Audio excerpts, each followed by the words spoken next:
Good evening. Sunday, time for the live reading. I apologize for I'm a little bit late. Getting the finishing touches on Damn It redone. Both the print book and the Kindle final files have been formatted and updated. And whenever I get off here, I need to go and look into Nook and all the other all the other ebook formats, and it will be my first book that I put on all the formats. Additionally, be the only one that's not on Kindle Unlimited, which, if you don't know what Kindle Unlimited is, it's basically Netflix for books. You pay like $10 a month and can read all the books you want. For free with that monthly subscription. So, and my Order of the Trident books and pretty much every other book I've worked on is on that program, with the exception of Damn It Brie. That's going to be the only one that's not currently. We may do it later. I'll see how these other formats work out and make a decision from there. But anyway, let's get this underway. Hopefully we won't have any interruptions. My daughter's been a pain lately, so. Chapter 16, Pain and Gain. The dank cavern room was illuminated with several candles, flickering off the roughly chiseled walls. The air was cool and filled with an earthy scent. Naziel reached across the table, securing a bucket of water. Moss was growing along the wooden slabs and a thin layer of film rested across the top of the stagnant liquid. Hey, Eva. Hey, Ed. Glad to see you here. I hate when they pass out. It takes all the fun out of their punishment. He spoke aloud to no one in particular. He turned the bucket over, pouring the slimy contents onto his guest's head. I hope you didn't expect me to kill you. I made a promise, and I intend to keep it. High Lord Gracious' eyes shot open, filling the cold water splash over his body. Blinded by the multiple lights, he blinked several times, letting them adjust. He attempted to sit up, but found himself unable to rise. His vision cleared, revealing a large mirror mounted to the ceiling above him. He laid upon a stone slab secured at each joint by a thick leather strap. His eyes darted between the mirror and what little he could see in his peripherals. Fear rose in his gut at the sight of the Druafar commander, that cruel smile across his face. Attempting to fight his restraints, the memories of the days past rushed over him. He recalled watching his body get torn open again and again, mutilated to the point of non-recognition. His torturer thus far had only used his vile magics to punish him, pulling at his insides, burning him beneath the flesh, twisting his soul until he felt pleasure. But each morning he awoke, restored to experience it all over again. Never in his life had he experienced anything like it, and it was only going to get worse. Swallowing the memories, he turned his head as far as the straps would allow, attempting to stare at the commander.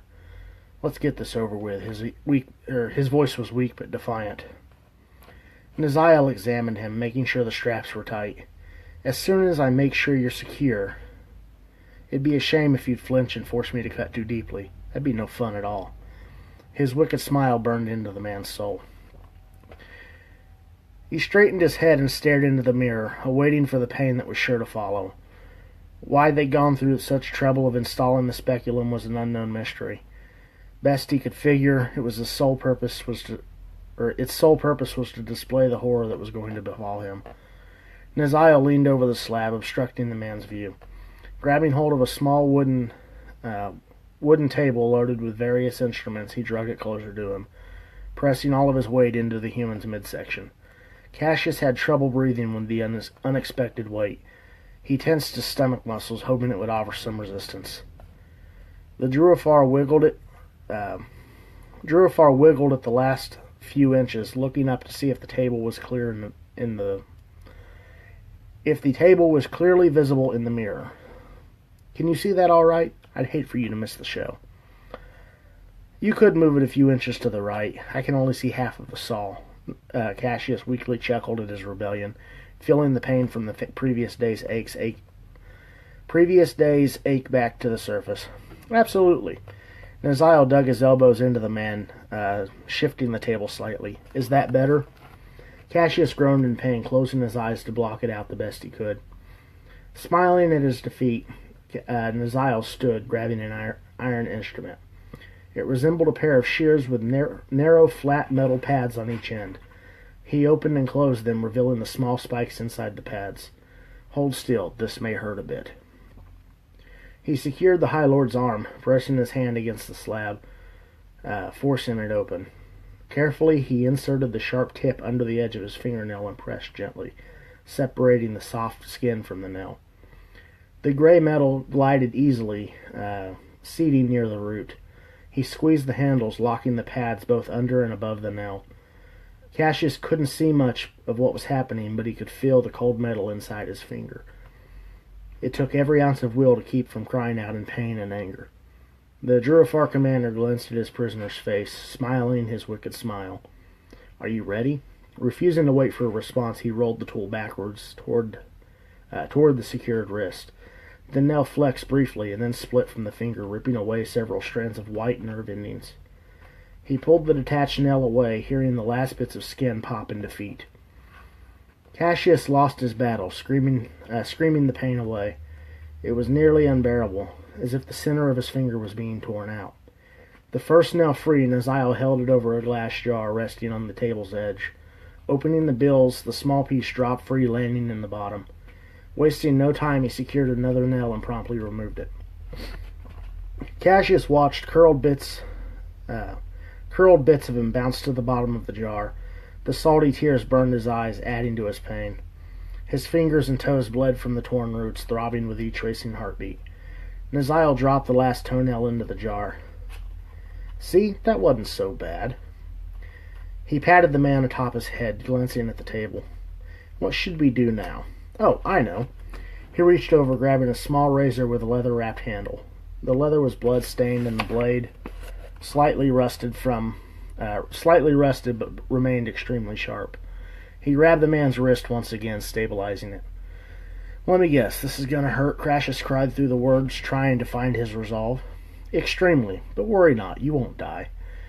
Watching the man's eyes, he pressed the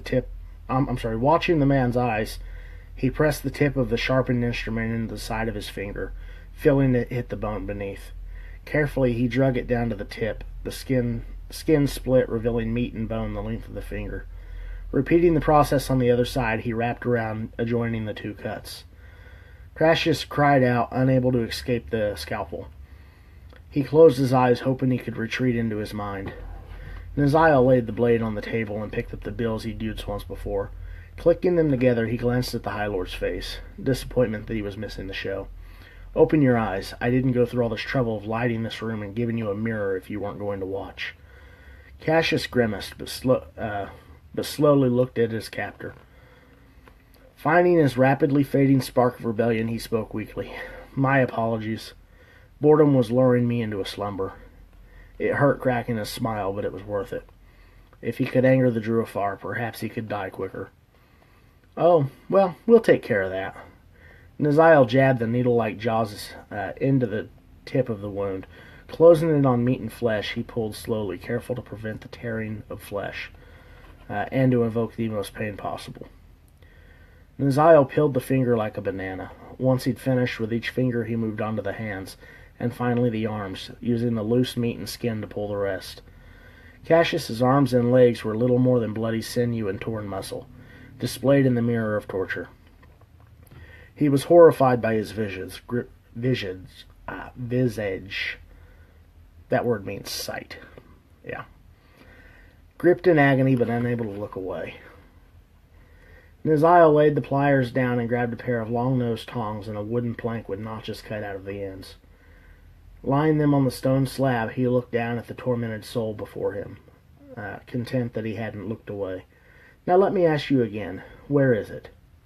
Cassius coughed, feeling his body jolt with the instinctive action. Pain shot through him, crippling him further. "I'll never say."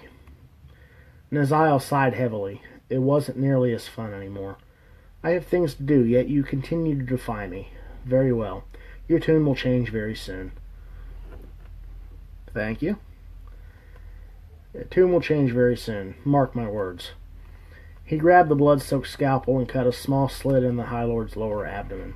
Spreading the hole, he reached in with the tongs and secured a small section of intestine. The rubbery hose was slick, coated in a clear, thin fluid. He slid the plank under the squishy cord, setting it deep into the notches. "Are you sure you won't tell me?" Cassius glared at the mirror, refusing to answer the question. "As you wish." Naziel twisted the plank, coiling the intestine around it, pulling the boughs out further with each wrap. Screams echoed through the underground cavern, calling all of the Jurafar within earshot to investigate the source of the disturbance. Naziel didn't mind. It showed his people what he was capable of, kept them in line and ready to obey his commands. Overflowing with torment and tears, Cassius closed his eyes, hoping to block out as much pain as possible. Naziel felt his anger rise, realizing his toy's retreat. He laid the plank down, letting the coiled hose stick together with the lack of pressure. "I told you to watch the show." He snatched up the razor and the flat-tipped bills. Shaking his head, he circled the altar, stopping above the High Lord's head. "You're being disrespectful," he screamed, losing all composure and slamming his fist down beside Cassius's head, knocking one of the ceramic jars to the floor. It shattered, sending bloody chunks of skin, tendon, and ceramic in all directions. He straightened himself, regaining his calm. "Although, truth be told, I had hoped you'd look away." His vile smile returned as he leaned over the subdued man, slipping the flat plaids under his eyelids. Squeezing the handles, he pulled, stretching the thin layer of skin away from the eye. Carefully, he dragged the razor over the stretched lid, severing it. Cassius tried to turn his head, a feeble attempt to protect his face, but the straps prevented it. He screamed, feeling the protective layer leave his eyes, vulnerable to the cold air and dust of the underground. He could already feel them drying out from the lack of moisture, the steaming blood doing little to soothe his comfort. Naziel laid the tools where the rest had been sitting, tossing the 2 pieces of severed skin on the table with them. "Now that I have your attention, may we proceed?" His eyes burning from the blood and tears pulling into them, he couldn't even escape the shadows of his mind any longer. Everything had been taken from him, everything but one secret. "No, I will not tell him." "Go to hell!" he screamed. His lips tightened, wrapping around the familiar smile. "You're already there." Naziel returned to his position at the man's side, finishing wrapping his intestines around the slotted plank. He slid through the small slit with ease. They slid through the small slit with ease, leaving a trail of film to run down the wound. Naziel rapped several times, filling the slotted planks, overlapping them a few times. He didn't want to get too zealous. That could result in a tear or rupture, and that would rob him of his fun. No, this was going to be as long as he could make it. The pungent odor of innards began to fill the room. There were no flies or other insects so deep in the underground to risk infection, but the exposure to the dank air was quickly drying him out, turning the pinkish cord to a yellow-brown. "You should have answered me. This next part is going to be rather painful." Naziel picked up a medium-sized hammer with a polished flat head and a wide piece of iron, equally flat, with a forged handle on the backside. He placed the dolly at the bottom side of Cassius's foot, ensuring the mutilated toes were pressed firmly against the cold steel. He lifted the hammer and brought it down in a single fluid motion. A sticky red and white paste shot from between the 2 pieces of hardened metal, ringing out from the impact. The High Lord screamed, feeling the already sensitive appendages explode. He glanced down at the now missing nub. Shredded strands of meat were all that remained. He sucked air in between his clenched teeth, watching the Jurafar reset the dolly against his foot. One by one, Naziel crushed his toes, turning them into a soupy paste. He laid the bloody tools down and bent over, grabbing the sides of a large sack off the bottom rack of his table. With a groan, he lifted the burlap, setting it to rest at the edge of the stone slab. He opened the top and reached in, scooping a large amount of loose grain into his hands. "I don't want your wounds to get infected. This will help. Though I fear you'll experience some minor discomfort." His eyes full of pleasure, he slowly poured the large grains of salt over the restrained captive's limbs. It began to melt, sticking to the bloody appendages. Grabbing another scoop, he gently rubbed it into the missing toes and flayed skin. Working his way up, he massaged it, letting the salt burn its way into his guest. Reaching his face, he paid special attention to the lidless eyes, careful to keep the sticky mixture out of them. It wouldn't serve to have the man blinded so soon. Cassius screamed, feeling the salt burn into his mutilated form.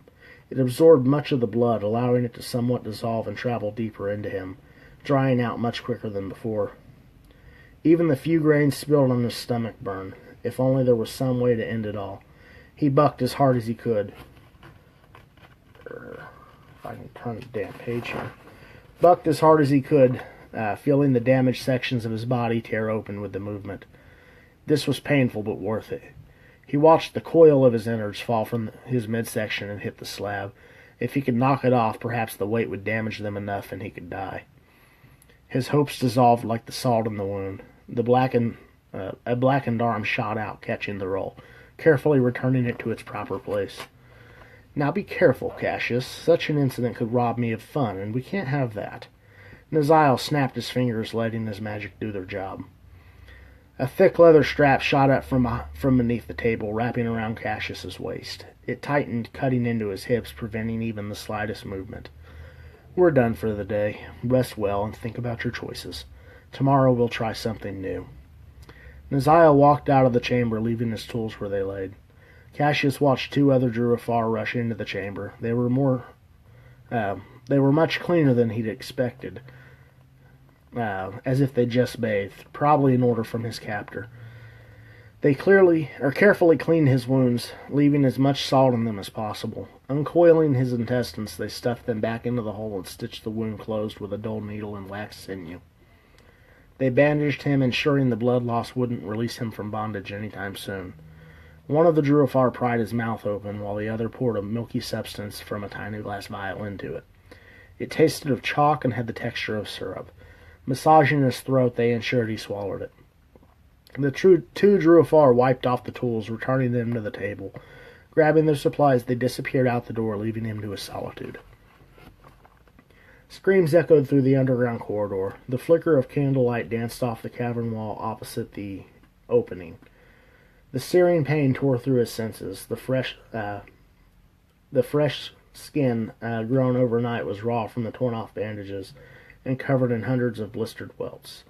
His wounds were sealed, but the fresh burns went deeper than anything else.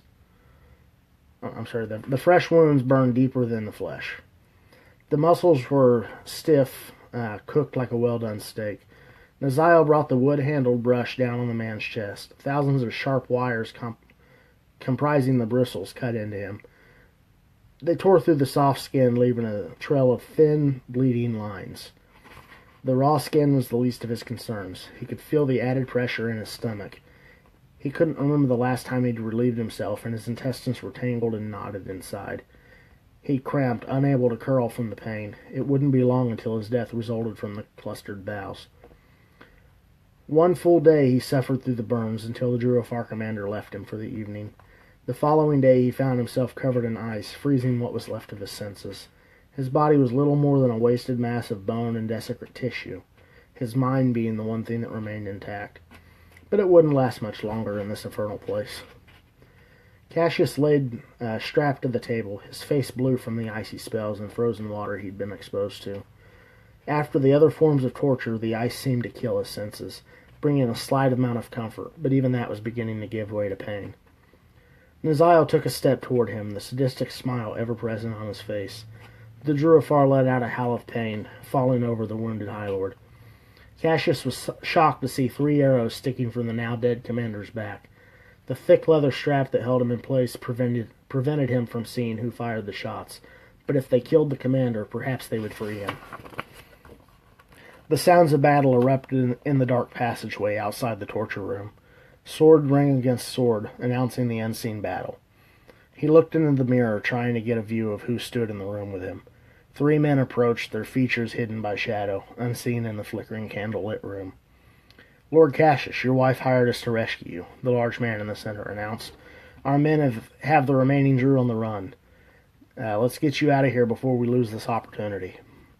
The man on the right pressed his hand against Cassius's chest. A faint green light sparked to life, widening and soaking into his body.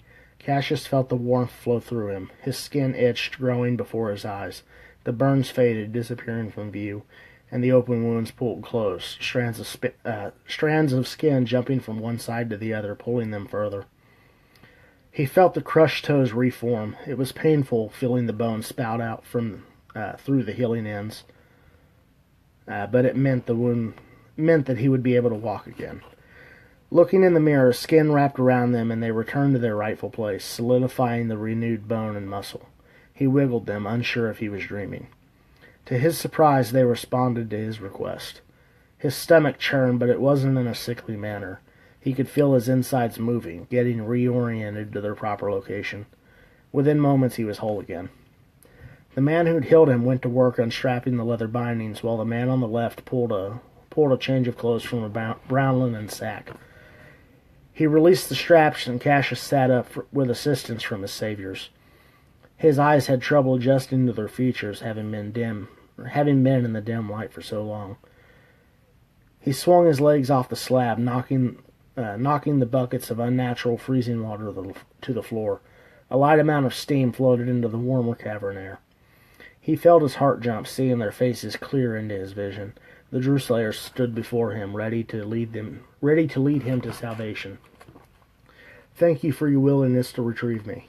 Many would not dare enter this forsaken place." Gareth looked the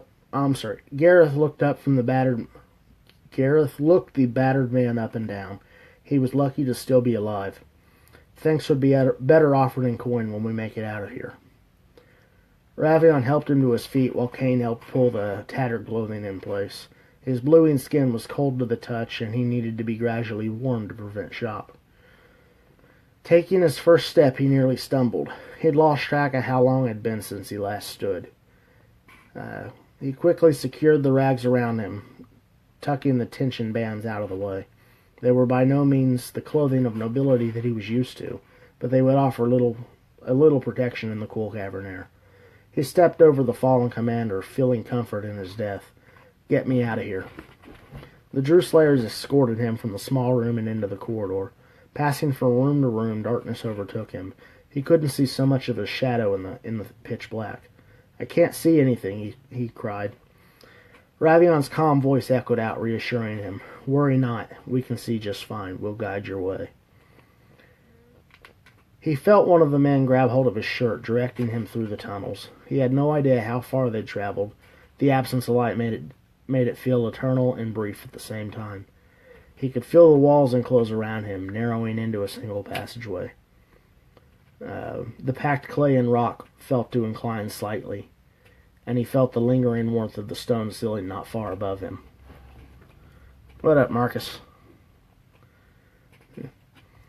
The battle continued to echo all around him. He didn't know how far away they were, or even if they were going in the right direction, but these men had made a name for themselves. Perhaps they would see him to his family. Trusting in his rescuers, he moved when instructed and slowed when required.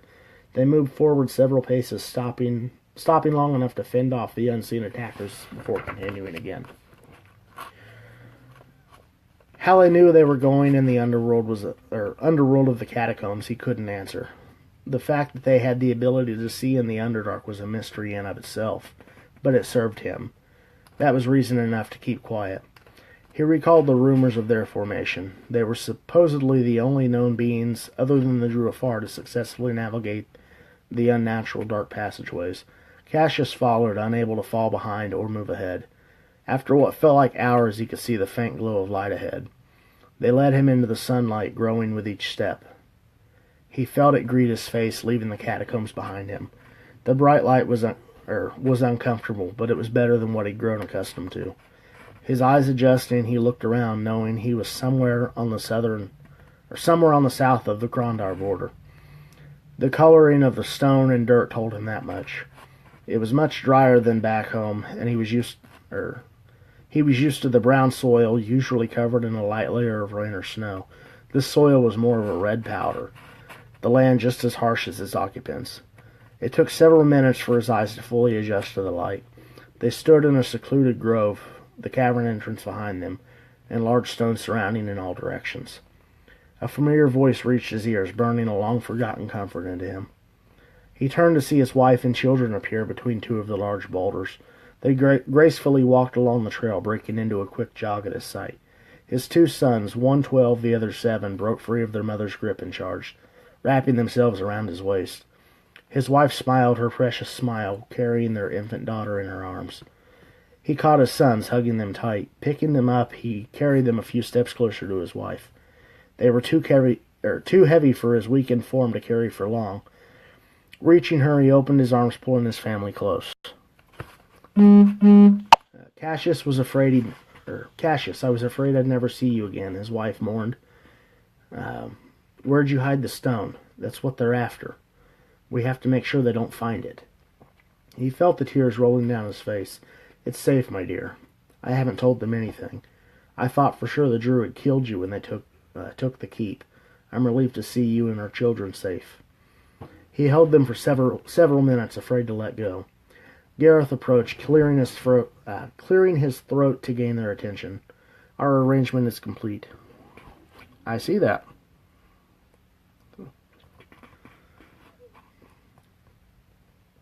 Gareth approached, clearing his throat to gain their attention. Our arrangement is complete. Although we've learned what they're after, we need to get out of here and move the stone. We can't risk it falling into their hands. Yes. I switched it with the Jewel of Shadgold months ago. No one knows it's there. Good. We'll take it from here. For now, we need you to get out of here. My men will keep your family safe, and I suggest you take them to Marbane so we can. His words were cut short with the army of Druafar swarming from the gap in the mountainside. What the hell? Gareth stared in confusion. How are they in the daylight? The Druafar continued to swarm from the hole in the rock formation. Cassius watched both Ravion and Cain fall to the mass of dark-skinned Afar. Yeah. And I'm glad to have you here, Marcus. I need to get this shit rolling full time so I can go visit you sometime. The Gareth charged into battle. He screamed his failure, several crude scimitars stabbing into him, silencing his objections. The ever-growing horde of Druafar cheered their victory over the Drew Slayers. Cassius looked around. His family was several feet away from him. He rushed toward them, seeing their distance grow with each step. The Druafar surrounded them, hacking his sons to pieces. When they had finished, all that was left was a pile of bloody gore on the stone and dirt-covered ground. His daughter was ripped away from her mother's arms. One of the dark-skinned creatures began chanting over the infant girl. Her features began to change. Her skin became dark, matching that of the Druafar. Her ears elongated to a point, and her short brown hair turned to a long white. Horrified, Cassius watched the vile beast change his baby girl into one of them. His wife was forced to the ground, her clothes ripped away, revealing her naked breast. Several of the Druafar restrained her, while the others took turns ravaging her body. Having their fill, they beat her to a bloody pulp, leaving her violated and dying. The High Lord tried to look away, but his body wouldn't obey. He tried to get to her and fight them off, but he couldn't move. He was trapped, watching his family's destruction. He screamed his failure. He couldn't save them. He couldn't slow them. He couldn't move. I'm a coward. I can't help them. I'm a broken man with little more than a title. A man unworthy of being called a lord. Frozen in fear, he watched his family suffer his blight. One of the Druafar grabbed his dying wife by her long brown hair. Pulling her nearly limp form up, he exposed her throat. Taking a rusty dagger, the Druafar stabbed through the side of her neck, ripping the blade forward. Her lifeless body hit the dirt, ripping what was left of her neck with the impact.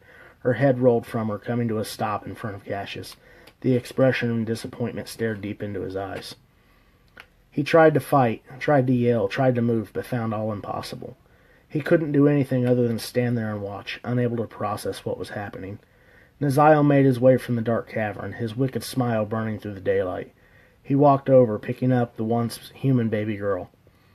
Continuing toward the High Lord, he played with the child as if he had some dark and sinister purpose for her. His voice echoed deep into Cassius's head, a voice mixed with power, malice, and humor. You thought you could escape me. You should have known there's no escape for you. He playfully bopped the infant on the nose, withdrawing an innocent smile from the corrupted baby. Cassius screamed. He couldn't help himself. He tried to move, even to comfort himself, but he was unable to do so. Looking deep into the mirror stationed above him, he was strapped to the stone slab. He could think of nothing but his family being slaughtered, his daughter being taken by those evil creatures to be raised as one of their own. The commander stood over the tormented man, his body broken, and now his mind was as well. A smile came to his face with the location of the stone revealed. He laid there screaming, the illusions of time eluding him. He couldn't tell how long he'd been there. He didn't even know where he was anymore. The visions that were forced upon him had taken all sense of placement. He wasn't sure of anything. Retreating into himself, he relived his failure again and again. He didn't know where he was, didn't know what he was, what was and wasn't real. He wasn't even sure if he was himself. The reflection in the mirror looked like him, but it was so twisted and mangled he could have mistaken it for anyone else. All thought abandoned and fled him, entangling his mind. He was lost, a broken soul and a broken body with a broken mind. All hope was gone. It all changed so much, so often he couldn't decide if anything was real.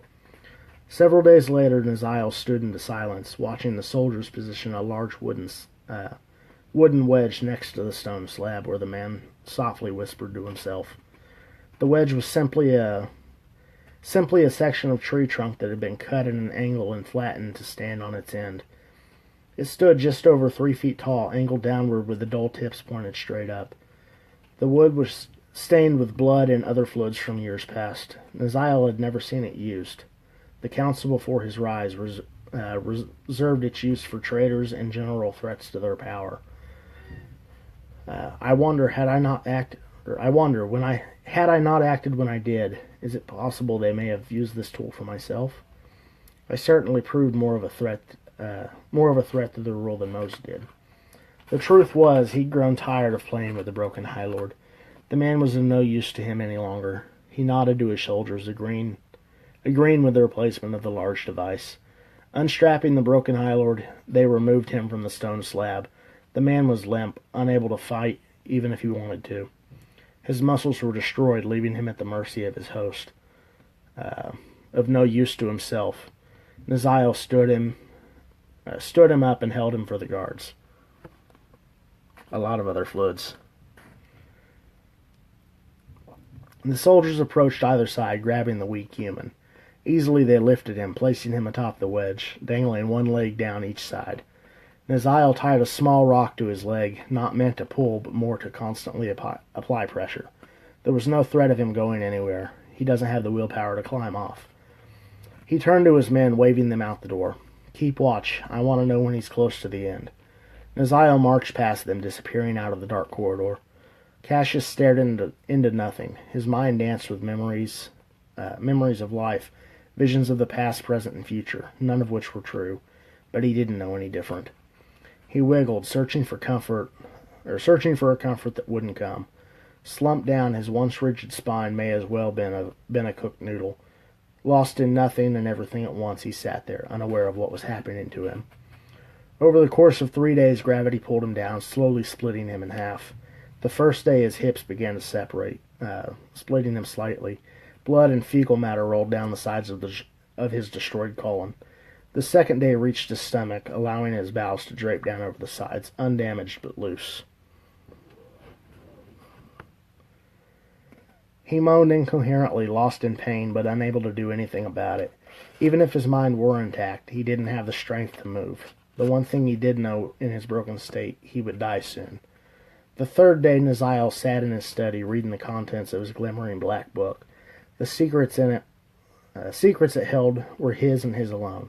No one would dare read from it, not that they could anyway. He was chosen. A knock at the door roused him. Enter. The door creaked open, revealing one of his watchmen. Commander, it's time. He tossed the book aside and jumped from his chair. He didn't want to miss the final moments. Rushing toward the torture room, he rounded the corner and stepped in. The guard took post outside the door. Dismiss. Naziel looked upon the man, amazed by the damage the simple device was capable of. The High Lord was draped down both sides, his body nearly in 2 pieces. He continued looking around, tears of pain in his eyes. His innards hung from him, simply fallen out of his body. There was a fair amount of blood and other bodily fluids, but clearly not enough had escaped to kill the man. Though his time was extremely limited, Uzziah watched in earnest. He heard the resounding pop of the High Lord's collarbone collapse under the pressure. The final breath escaped his toy, lying in 2 piles of each side of the wedge. His wicked smile breached his lips. At last the High Lord is dead. The Druafar commander turned and left the chamber, satisfaction radiating from him. Stopping outside the doors, he addressed the 2 guards. Clean up this mess and prepare for our next guest. The Lord of Shadgold deserves our finest hospitality. And that is the end of that chapter.